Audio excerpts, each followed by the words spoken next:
Welcome to CMC channel అండి. ఇప్పటివరకు మీ నా ఛానల్ సబ్స్క్రైబ్ చేయకపోతే దయచేసి సబ్స్క్రైబ్ చేయండి, లైక్ చేయండి, షేర్ చేయండి. మన తెలుగు మన సామెతలకు పునఃస్వాగతం అండి. ఈ ఎపిసోడ్ సామెత నీటిలో జాడలు వెతికినట్టు. ఇది కూడా ఎవర్గ్రీన్ నానుడండి. శతాబ్దాలు దశాబ్దాలుగా వాడుతున్నది, ఇప్పటికీ కూడా వాడుకలో ఉందండి.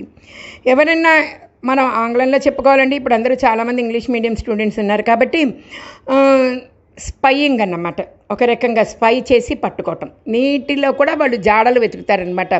వీళ్ళు ఎటు వెళ్ళారు ఏమిటి అని. అసలు సామాన్యంగా నీటి దాకా వెళ్ళిపోయి నీటిలో కనికి వాళ్ళు వెళ్ళిపోయారు అంటేనో దొంగల్ని కానీ నేరస్తుల్ని కానీ లేదా వాళ్ళకు అవసరమైన దానిని కానీ స్నిఫింగ్ డాగ్స్ కూడా పట్టుకోలేరు.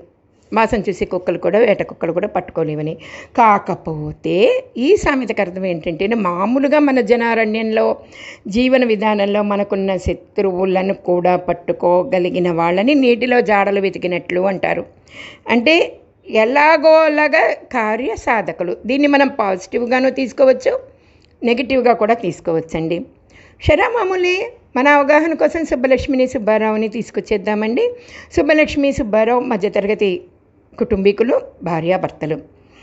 సుబ్బారావు తల్లి సుబ్బాయమ్మ. ఈ ఎపిసోడ్లో సుబ్బాయమ్మది కొద్దిగా పిసరంతా నెగిటివ్ క్యారెక్టర్గా చూపించాల్సి వస్తుంది మన అవగాహన కోసం. సుబ్బాయమ్మ ఎప్పుడు కూడాను సుబ్బలక్ష్మి ఏం చేస్తుంది, తన వెనకాలే పాలు తాగుతుందా, నీళ్లు తాగుతుందా, వాళ్ళ అత్తగారు అంటే ఈవిడికి కొంచెం సాధింపు గల మనస్తత్వం అన్నమాట. ఏదో రకంగా సాధిద్దాం కోడల్ని అని. సుబ్బలక్ష్మి అంతకన్నా తెలివిగలది కానీ చెప్పుకోవచ్చు అన్నమాట. వాళ్ళందరూ కాఫీలు పాలు తాగేసి సుబ్బలక్ష్మికి ఇచ్చేది కాదు సుబ్బాయమ్మ. ఒకరోజు సుబ్బలక్ష్మి పాపం బాగా ఆకలేసిందన్నమాట. ఒక గ్లాసులో పాలు తీసుకుని వంటిట్లోకి వెళ్ళి తాగేసింది. మళ్ళీ అత్తగారి మీద భయమో భక్తో గౌరవమో లేదా లేని పని తగాదాలు ఎందుకులే మనం పెట్టుకోవడం అనే సమయస్ఫూర్తితో మనకైతే తెలియదు. కానీ ఆవిడ ఆ గ్లాస్తో ఎంతవరకు అయితే పాలు తాగిందో అంతవరకు నీళ్లు పోసేసింది. పోసేటప్పుడు పొరపాటున ఆ పాల గ్లాసులో నీళ్లు కొంచెం కింద పడి ఉంటాయి. ఈ లోపల మన సుబ్బయ్య వచ్చి, ఏం చేస్తున్నావే సుబ్బలక్ష్మి ఇక్కడ నువ్వు అని అడుగుతుంది.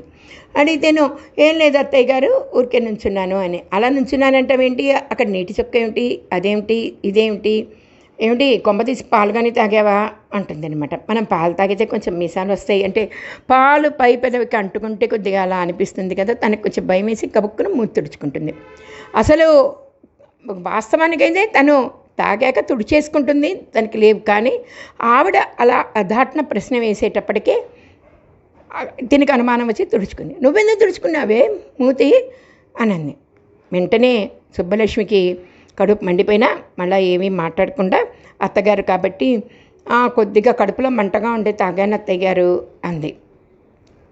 తాగితే తాగేవులే, మీ నాన్న ఇచ్చిన లప్ప ఇక్కడ చాలా ఉంది, ఆ గిన్నెడు తాగేయమ్మా పర్వాలేదు అని గిన్నె మూత తీసి చూసిందనమాట.